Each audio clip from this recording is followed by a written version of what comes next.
सुरुवातीला एक महत्त्वाची बातमी, शरद पवारांनी पक्षाच्या कोर कमिटीची बैठक बोलावली अशी सूत्रांची माहिती आहे। येत्या 29 ऑगस्टला कोर कमिटीची बैठक होणार आहे। वायबी चव्हाण सेंटरमध्ये ही बैठक पार पडणार अशी सूत्रांची माहिती आहे।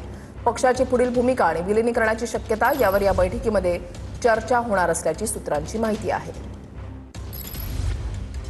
कृष्णा सोनरवाडकर आमचे प्रतिनिधी या संदर्भातली अधिक माहिती देतील। कृष्णा, वृषाली, आपण पाहतोय की 29 तारखेला ही कोर कमिटीची बैठक राष्ट्रवादीच्या शरदचंद्र पवार पक्षाच्या वतीनं बोलावण्यात आलेली आहे आणि शरद पवार स्वतः या बैठकीमध्ये असणार। त्याचबरोबर जे पक्षाचे पहिल्या फळीतले महत्त्वाचे नेते आहेत ते देखील या बैठकीला उपस्थित असतील आणि सध्या राज्यातल्या ज्या काही घडामोडी आहेत त्या घडामोडीबरोबरच पक्षाची ध्येयधोरणे पुढची काय असणार आहेत या सगळ्या विषयावरती चर्चा होणार असल्याची माहिती मिळते। मात्र या व्यतिरिक्त आणखी एक महत्त्वाचा विषय आहे तो म्हणजे विलिनीकरणाचा। मागील काही दिवसापासून सातत्यानं राष्ट्रवादीच्या विलिनीकरणाबद्दल चर्चा रंगत होत्या, मात्र वेगवेगळ्या कारणांनी त्या रखडल्या गेलेल्या आहेत। मात्र आता राष्ट्रवादी काँग्रेस शरदचंद्र पवार पक्षाची नेमकी भूमिका काय आहे आणि त्याबद्दल विलिनीकरणावरती चर्चा होणार असल्याची महत्त्वाची माहिती या कोर कमिटीच्या बैठकीच्या निमित्तानं समोर येते आहे।